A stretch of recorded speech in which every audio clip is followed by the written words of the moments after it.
Kalau dia bermartabat, maka martabat itu melekat pada saya seumur hidup saya. Itu namanya human dignity itu. Presiden setiap 5 tahun kita ganti. Ngapain dia harus kita kasih martabat? Dia bisa kita ganti kok. Maka saya kembali bertanya, kalau begitu kita hapus saja pasal mengenai makar. Kan makar itu antara lain adalah pembunuhan terhadap presiden dan wakil presiden. Mengapa kita tidak pakai pasal pembunuhan biasa saja? Karena apa? Presiden dan wakil presiden itu adalah primus inter pares, yang utama di antara yang sederajat. Jadi tidak bertentangan dengan equality before the law. Indonesia tanah air beta, pusaka abadi nan jaya. Presiden dihukum 5-6 tahun karena itu artinya kita merendahkan martabat presiden. Cari di kamus mana ada istilah martabat presiden. Yang ada istilah human dignity, martabat manusia. Presiden bukan manusia, presiden fungsi, dia lembaga. Martabat itu hanya melekat pada manusia yang punya perasaan. Presiden nggak boleh punya perasaan. Jadi secara konseptual kacau. Yang ada adalah martabat raja, bukan presiden. Kenapa? Karena raja menunjuk dirinya sendiri sebagai wakil Tuhan. Itu asal usul dari istilah dilarang menghina, menjatuhkan martabat presiden. Kan dianggap dulu presiden itu sejajar dengan raja. Kemudian hilang istilah itu karena demokrasi itu. Kalau dia bermartabat, maka martabat itu melekat pada saya seumur hidup saya. Itu namanya human dignity itu. Presiden setiap 5 tahun kita ganti. Ngapain dia harus kita kasih martabat? Dia bisa kita ganti kok. Lalu ada juga yang protes begini, mengapa toh harus ada pasal itu? Kalau presiden dihina, wakil presiden dihina, mengapa tidak pakai pasal penghinaan biasa saja? Bukankah kita ini juga yang tadi ada salah seorang bertanya soal equality before the law, kesederajatan di depan hukum. Saudara-saudara, pengaturan pasal penghinaan, penyerangan harkat dan martabat presiden dan wakil presiden tidak ada kaitannya dengan equality before the law. Kalau yang bertanya mengatakan itu salah satu bentuk diskriminasi, mengapa tidak diserahkan kepada pasal penghinaan biasa saja? Maka saya kembali bertanya, kalau begitu kita hapus saja pasal mengenai makar. Kan makar itu antara lain adalah pembunuhan terhadap presiden dan wakil presiden. Mengapa kita tidak pakai pasal pembunuhan biasa saja? Karena apa?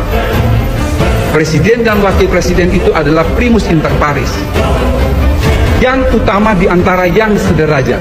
Jadi tidak bertentangan dengan equality before the law. Yang berikut, mengapa pasal penghinaan terhadap presiden kita pertahankan? Ini sebagai wujud konkret hukum pidana berfungsi sebagai pengendali sosial. Apa maksudnya pengendali sosial? Bapak Ibu, presiden yang terpilih minimal pendukung dia untuk seluruh Indonesia ini 50% plus 1. Saudara-saudara bisa bayangkan, kalau ada pendukung yang kontra menghina presiden karena kalah dalam pemilu misalnya seperti itu, kalau pasal itu tidak ada, itu akan bisa terjadi konflik sosial. Karena pendukung yang presidennya menang tidak terima, dia bisa juga terjadi chaos. Tapi kalau ada pasal itu, dia sebagai pengendali sosial, presiden bisa menjawab seperti almarhum Gus Dur, saya saja tidak mempersoalkan kok Anda kok repot, karena itu dijadikan delik A2. Pasal penghinaan terhadap presiden itu pengejawantahan dari landasan filsafati hukum pidana. Apa landasan filsafati hukum pidana? Dia melakukan fungsi melindungi. Yang dilindungi oleh hukum pidana itu siapa? Satu adalah negara. Dua, masyarakat. Yang paling banyak dilindungi oleh hukum pidana itu adalah individu. Pertanyaan lebih lanjut, yang dilindungi itu apa? Satu adalah keselamatan terhadap jiwa raga. Ada pasal pembunuhan, pasal penganiayaan, dan lain sebagainya. Yang kedua yang dilindungi itu apa? Properti, hak milik.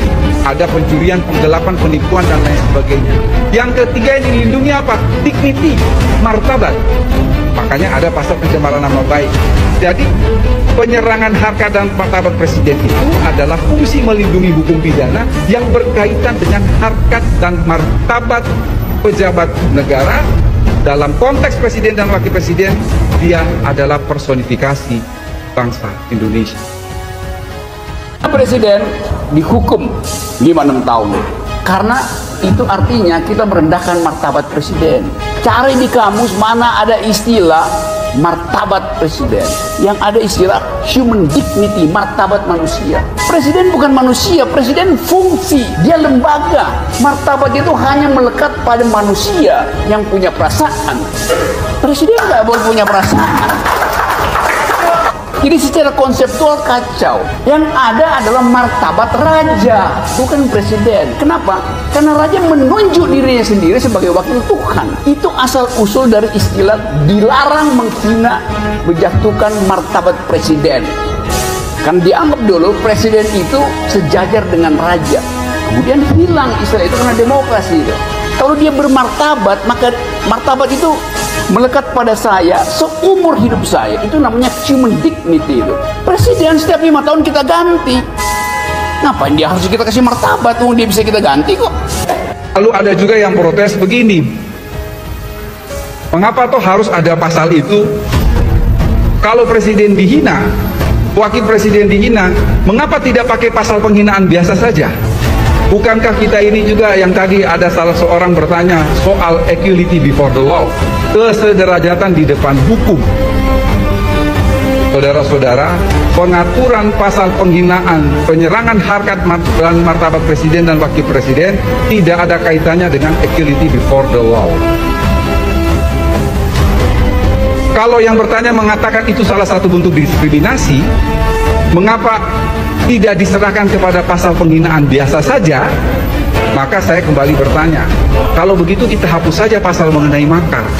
Kan makar itu antara lain adalah pembunuhan terhadap presiden dan wakil presiden. Mengapa kita tidak pakai pasal pembunuhan biasa saja? Karena apa? Presiden dan wakil presiden itu adalah primus inter pares, yang utama di antara yang sederajat. Jadi tidak bertentangan dengan equality before the law. Yang berikut, mengapa pasal penghinaan terhadap presiden kita pertahankan? Ini sebagai wujud konkret hukum pidana berfungsi sebagai pengendali sosial. Apa maksudnya pengendali sosial? Bapak Ibu, presiden yang terpilih minimal pendukung dia untuk seluruh Indonesia ini 50% plus 1. Saudara-saudara bisa bayangkan, kalau ada pendukung yang kontra menghina presiden karena kalah dalam pemilu misalnya seperti itu, kalau pasal itu tidak ada, itu akan bisa terjadi konflik sosial. Karena pendukung yang presidennya menang kan tidak terima, dia bisa juga terjadi chaos. Tapi kalau ada pasal itu, dia sebagai pengendali sosial, presiden bisa menjawab seperti almarhum Gus Dur, saya saja tidak mempersoalkan kok Anda kok repot, karena itu dijadikan delik A2. Pasal penghinaan terhadap presiden itu pengejawantahan dari landasan filsafati hukum pidana. Apa landasan filsafati hukum pidana? Dia melakukan fungsi melindungi. Yang dilindungi oleh hukum pidana itu siapa? Satu adalah negara. Dua, masyarakat. Yang paling banyak dilindungi oleh hukum pidana itu adalah individu. Pertanyaan lebih lanjut, yang dilindungi itu apa? Satu adalah keselamatan terhadap jiwa raga. Ada pasal pembunuhan, pasal penganiayaan, dan lain sebagainya. Prof. Dr. Edi mengatakan, kalau yang bertanya mengatakan itu salah satu bentuk diskriminasi, mengapa tidak diserahkan kepada pasal penghinaan?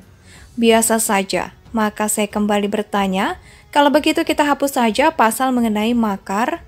Kan makar itu antara lain adalah pembunuhan terhadap presiden dan wakil presiden. Mengapa kita tidak pakai pasta pembunuhan biasa saja? Karena apa? Presiden dan wakil presiden itu adalah primus inter pares, yang utama diantaranya sederajat, ujar Prof. Dr. Edi. Yang kedua yang dilindungi itu apa? Properti, hak milik. Ada pencurian, penggelapan, penipuan, dan lain sebagainya. Yang ketiga yang dilindungi apa? Dignity, martabat. Makanya ada pasal pencemaran nama baik. Jadi penyerangan harkat dan martabat presiden itu adalah fungsi melindungi hukum pidana yang berkaitan dengan harkat dan martabat pejabat negara. Dalam konteks presiden dan wakil presiden, dia adalah personifikasi bangsa Indonesia. Indonesia sejak dulu kala tetap dipuja-puja bangsa.